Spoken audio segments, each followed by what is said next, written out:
Rovaniemeltä lähdetty jatkamaan matkaa. Tässä Rovaniemellä on vielä aika paljon vihreitä puissa.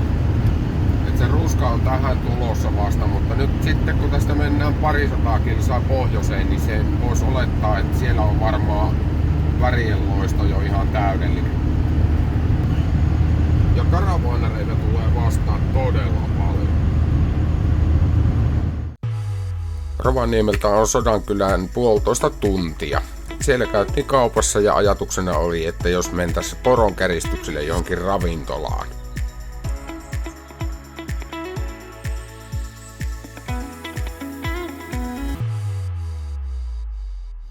iPad esille ja ruvetaan katsoa, että mistä saisi ruokaa tähän aikaan päivästä.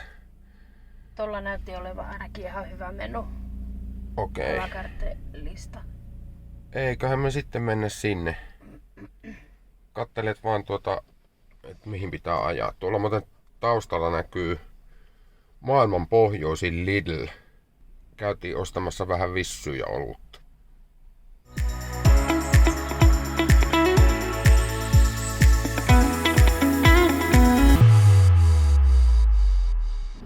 No tietysti se paikka mitä meinattiin niin oli sitten tänään kiinni. Pitää nyt sitten etsiä joku muu. Meidän alakarte, ruuat ja poronkäristykset jäi nyt sitten saamatta ja vaihtui tämmöiseen perinteiseen kebab-syömiöön, koska Sodankylässä Millainen sun ekstra ranskalaiset? ei valitettavasti ollut auki yhtään alakarte-ravintolaa näin sunnuntaina kello 16.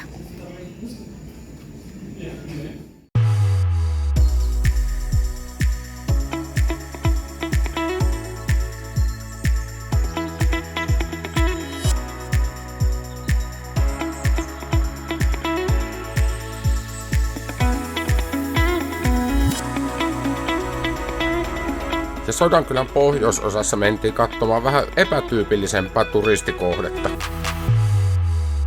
Ollaan Porttipahdan voimalaitoksella. Ihan muikeen näköinen paikka.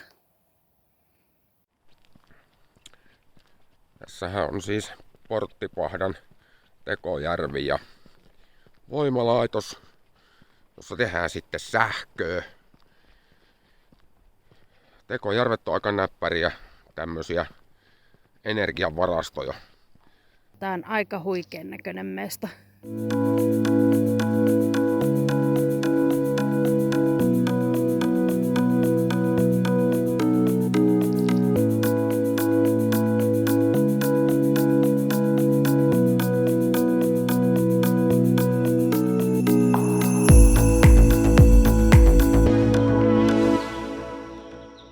Semmonen juoksutusränni on siinä. Tuosta kun lasketaan vettä tulemaan, niin jopa ilmestyy sähköverkko. Tässä on jalat ihan spagettia, kun kattelee korkeuksilta näitä. Tuosta niin sitten lähtee kaapelit mun käsittääkseni tonne kantaverkkoon ja siitä eteenpäin. No käytännössä Lapin asukkaiden iloksi, mutta se kantaverkkoon syöttäminen kannattaa ihan mistä tahansa. Semmonen paikka. Tulipahan nähtyä tämmönenkin paikka. Tässä me ei olla koskaan aikaisemmin käyty. Ihan mielenkiintoisiahan nämä tämmöiset sähköntekolaitokset yleensä on. Ihan hieno paikka. Sitä en muista yhtään, että milloin toi Tekojärvi on tehty.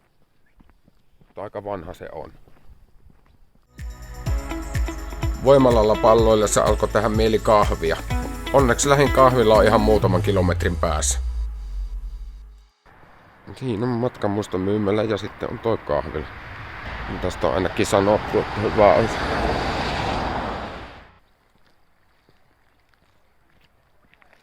No siellä on joku joulupukki ja Ostetaanko tommoset jääkarhut meidän pihalle? Onpas hieno.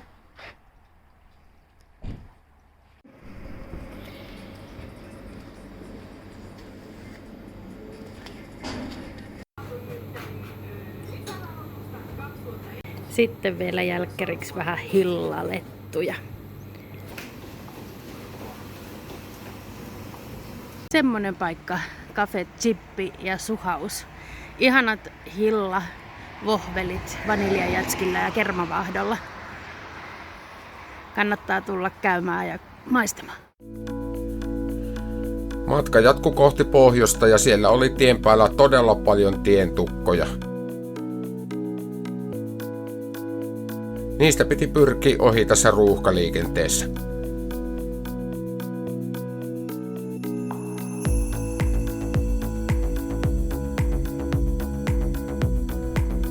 Sitten saavuttiin Saariselälle ja ajettiin Kaunispään huipulle katselemaan maisemia.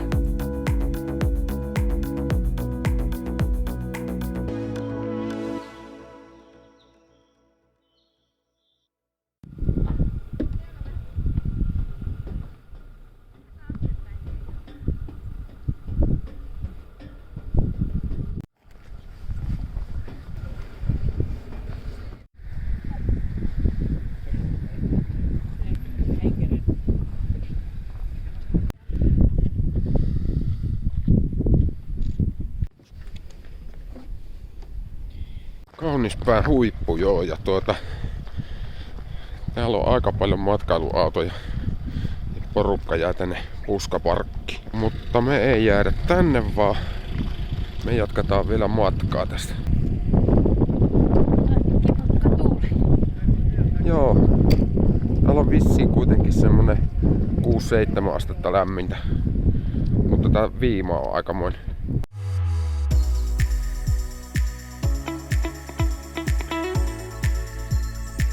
Lankomieheni Pekka oli Saariselällä lomailemassa. Hän oli tullut sinne lentämällä Helsingistä.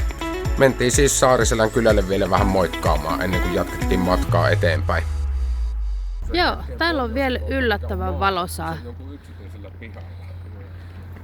Pikkusen ehkä vaalentaa tää kamera, mutta tää on niinku sinisempi tää taivas kuin mitä tää mulle näyttää tässä. Siinä ne herrat seisoo. Mutta Panimosta ei kuulemma saanutkaan ulos enää paikallista tai jotain olutta, niin tyydytään sitten kaupan jonkun marketin antimiin. Saariselältä Ivaloon ajaessa tuli pimeetä. Ivalossa kävästiin kaupassa ja sitten jatkettiin vielä matkaa Teemun pihaan.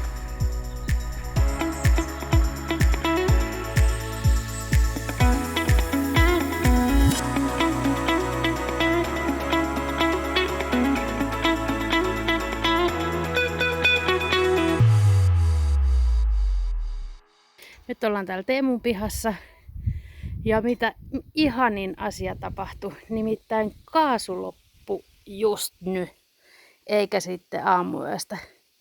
Tässä on nyt pakko olla joku vika, joku vuoto tai joku, koska kaasuhan ei voi loppua tähän aikaan päivästä.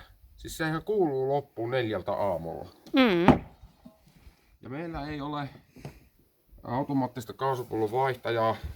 Se on nimittäin semmoinen laite, jolla on todella näppärä saada aikaan semmoinen tilanne, että on 2 tyhjää kaasupulloa. Nyt kun tämän manuaalisesti joutuu vaihtamaan, niin sen kyllä muistaa, että nyt se toinen on tyhjä.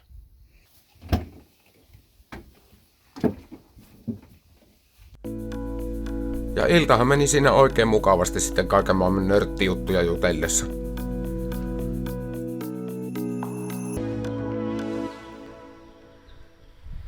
Ja siinä me 1 yö Teemun päädyssä vietettiin.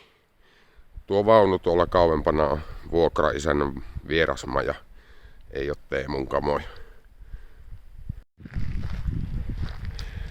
Teemun residenssi. Ja koska radioamatöörit on hulluja, niin niillä saattaa olla kaiken näköisiä antennivarustuksia, niin kuin Teemullakin. Sinnehän se Teemu on myös metsän reunaan laittanut pari isompaakin peiliä. Kaapelia on vähän siellä täällä. Tuolla on seinässä joku baluuni ilmeisesti. Teemu oli lähtenyt jo aikaisin aamulla töihin ennen kuin me edes herättiin. Ja meidän matka jatkui tästä kohti reilun 200 kilometrin päässä olevaa Nuorgamia. Oli muuten koko reissun sateisin päivä.